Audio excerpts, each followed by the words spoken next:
Alors donc je vais vous expliquer maintenant comment j'utilise ma radio. Donc moi j'ai une Futaba qui normalement est en 40 et quelques MHz, je sais plus.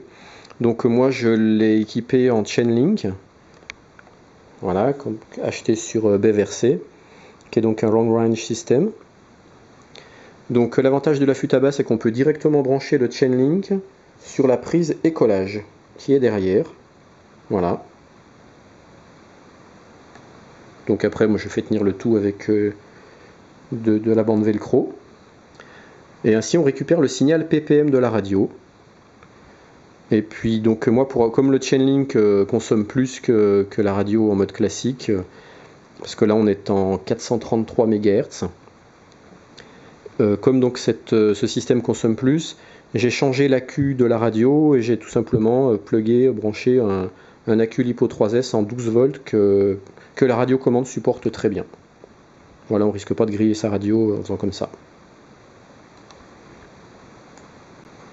Alors quelques autres précisions, ne jamais faire travailler, brancher le Chainlink sans antenne, parce que là vous êtes sûr de le griller. Donc en fait ça va pas fumer rien, mais simplement il va devenir défectueux, vous risquez d'avoir sans arrêt des top radio, et en fait voilà, il est mort. Donc surtout ne jamais le brancher sans antenne. Moi ça m'est arrivé, donc c'est pour ça que je vous le dis. J'ai également mis entre l'antenne et l'émetteur un filtre, que pareil j'ai acheté chez BVRC, qui permet de filtrer les ondes pour que vous émettiez surtout dans la gamme d'ondes requise. Bon, moi je suis pas un spécialiste là-dessus, bon, j'ai fait ce qu'on m'a dit de faire. Et puis donc le Chainlink, il peut fonctionner en deux modes, en mode low ou high. Donc le mode low est conseillé pour le vol, et le mode high quand on perd le signal éventuellement pour pouvoir le récupérer. Donc on passe de 300 mW en mode low à 600 mW en mode high.